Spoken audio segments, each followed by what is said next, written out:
Monsieur Simmons était assis dans la cuisine et, une tasse de thé à la main, il regardait pensivement par la fenêtre.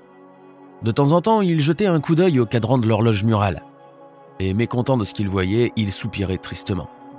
Le vieil homme était triste, car Simon, son fils, ainsi que la femme de celui-ci, Cheryl, travaillaient très tard.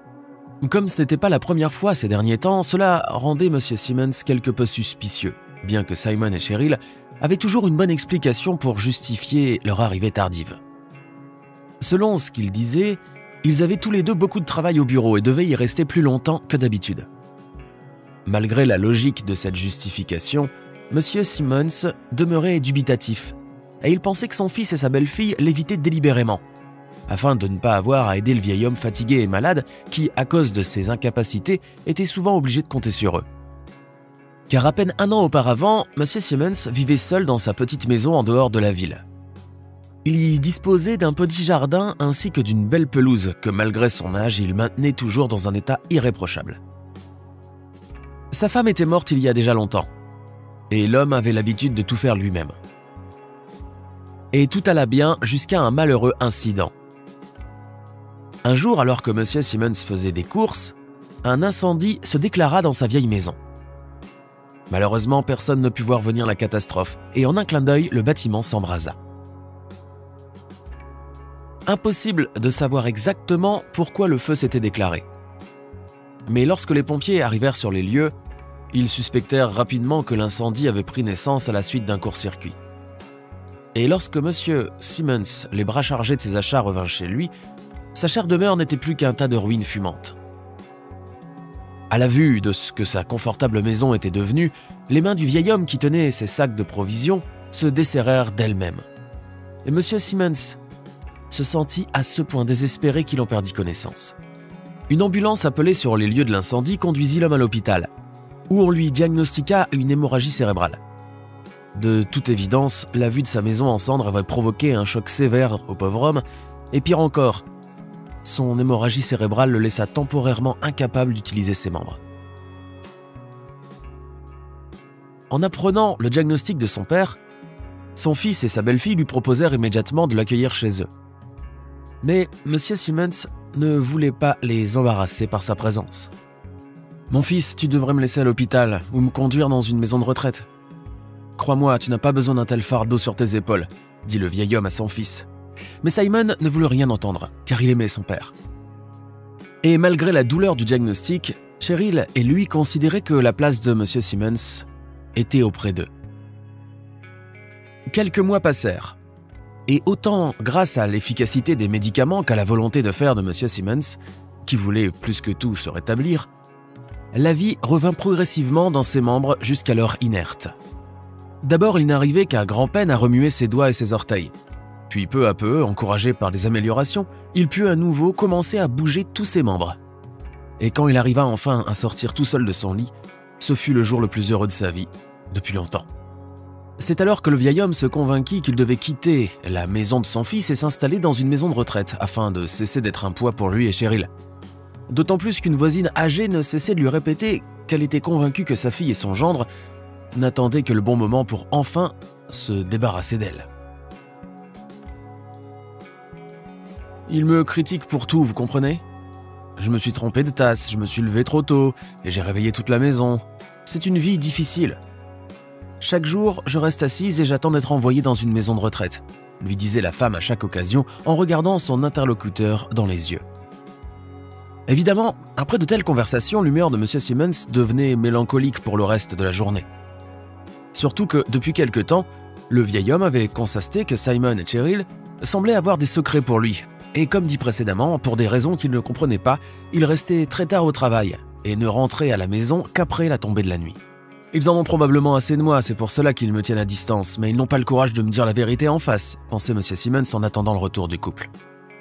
Ce soir-là, une fois de plus, Simon et Cheryl ne rentrèrent que fort tard, et lorsque la porte d'entrée s'ouvrit enfin, le vieil homme qui avait passé la soirée à réfléchir annonça sa décision au couple. « Mes chers enfants, j'ai bien réfléchi et j'ai décidé que je n'avais pas le droit d'abuser de votre générosité plus longtemps, alors je vous en prie, je ne vous demande plus qu'une seule chose, conduisez-moi dans une maison de retraite, s'il vous plaît. » Simon et Cheryl se regardèrent avec anxiété puis baissèrent les yeux, gênés. « J'avais donc raison, se dit alors le vieil homme, il suffit de regarder leur visage pour s'en convaincre. Mais à sa grande surprise, Simon lui prit la main et lui dit « Papa, on en parlera un peu plus tard. D'accord ? Il est encore trop tôt pour que nous ayons cette conversation. » Monsieur Simmons haussa les épaules avec indifférence, faisant comprendre à son fils par ce geste qu'il ne reviendrait en aucun cas sur sa décision. Le reste de la soirée se déroula sans incident, mais dans une atmosphère tendue. Simon et Cheryl restaient pour la plupart du temps silencieux, chacun fixant l'écran de son ordinateur portable. Pendant ce temps-là, M. Simmons, désireux d'enfoncer le clou, parlait avec un enthousiasme excessif de la façon dont il pourrait s'épanouir dans une maison de retraite. Bien sûr, dans son cœur, il ne voulait pas se séparer de son fils, mais il craignait vraiment d'embarrasser ses proches par sa présence. Et c'est pourquoi il avait décidé d'être proactif dans l'espoir d'accélérer le moment de son emménagement dans une maison de retraite. Pour prouver le sérieux de ses intentions, M. Simmons prépara même une valise, indiquant de cette façon qu'il était prêt à franchir le pas à tout moment. Mais le temps passait, et pour une raison qui échappait complètement au vieil homme, son fils et sa belle-fille ne semblaient pas pressés de revenir sur la question de son déménagement. Et à certains moments, cette idée devint pour le vieil homme une véritable obsession qui le privait de la paix de l'esprit et de l'équilibre. M. Simmons espérait également que la direction de la maison de retraite où il irait habiter lui permettrait de travailler dans le jardin, de faire pousser de jeunes arbres et de tondre la pelouse. Toutes les choses pour lesquelles il avait un réel talent et qui lui donnaient un grand motif de fierté. Il fallut encore quelques semaines pour que Simon informe finalement son père qu'il pouvait commencer à préparer son déménagement. Le moment est donc venu, pensa alors M. Simmons, qui ne pouvait s'empêcher de ressentir une certaine tristesse. Il vit alors sa belle-fille emballer pour lui divers effets personnels, puis traînant péniblement ses chaussures, il sortit prendre l'air, et la première chose qu'il fit alors fut d'aller dire au revoir à sa voisine et de l'informer qu'il allait désormais vivre dans une maison de retraite. La vieille femme hocha la tête de manière compréhensive et déclara en marmonnant que les enfants étaient tous les mêmes, et qu'ils faisaient toujours tout pour pouvoir se débarrasser de leurs parents âgés à la première occasion. Le lendemain matin, toute la maisonnée se réveilla plus tôt que d'habitude et après un petit déjeuner rapide, Cheryl et Simon chargèrent les affaires de M. Simmons dans le coffre de la voiture et installèrent celui-ci sur le siège arrière. Avec un dernier regard triste sur la maison de son fils, le vieil homme essuya furtivement une larme et ferma la portière. Pendant tout le trajet, M. Simmons regarda par la fenêtre, essayant de ne pas manquer le moment où le bâtiment de sa future demeure apparaîtrait à l'horizon. Soudain, à sa grande surprise, la voiture emprunta une rue familière et le vieil homme se crispa. Et quand son fils arrêta la voiture devant son ancienne demeure, M. Simmons en perdit presque connaissance. N'en croyant pas ses yeux, le vieil homme les frotta avec ses doigts, essayant de comprendre ce qui se passait. Puis, très ému, il ouvrit la portière et sortit de la voiture. Devant lui, à la place des ruines de sa maison incendiée, se dressait une toute nouvelle maison, étincelante de peinture fraîche.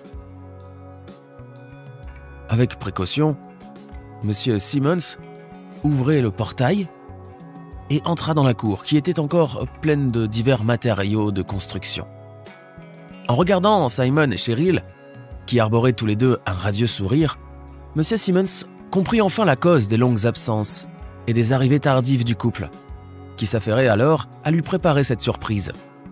Et bien sûr, s'ils ont pu faire eux-mêmes certaines choses, ils se sont aussi adressés à d'autres personnes pour les aider. Dire que M. Simmons était heureux serait un euphémisme. Mais il était tout de même honteux de penser que pendant tout ce temps, il avait cru que sa famille cherchait une excuse pour l'envoyer dans une maison de retraite. Bien conscient de l'injustice de ses pensées, le vieil homme prit alors dans ses bras sa belle-fille et son fils. « Merci mes chéris, c'est le plus beau cadeau que j'ai jamais reçu », chuchota M. Simmons à travers ses larmes de joie. En guise de réponse, Cheryl et Simon se contentèrent de sourire, puis ils aidèrent le vieil homme à ranger ses affaires et à organiser son existence dans sa nouvelle demeure. Vivant désormais dans sa propre maison, M. Simmons, grâce aux soins de sa famille, se sentit à nouveau en pleine forme. Le vieil homme découvrit également plus tard que la vieille dame qui vivait à côté de la maison de son fils n'avait été ni maltraitée ni jetée à la rue. En fait, elle vivait là depuis que la maison avait été construite. Et à cause de la solitude et de l'ennui, elle était encline à inventer toutes sortes de bêtises. Elle cherchait ainsi à susciter la pitié des autres et à attirer l'attention sur elle. En apprenant cela, M. Simmons décida qu'il ne prêterait plus jamais attention aux spéculations des autres. Car chacun a sa propre vie et ses propres problèmes, lesquels réclament toujours des solutions individuelles.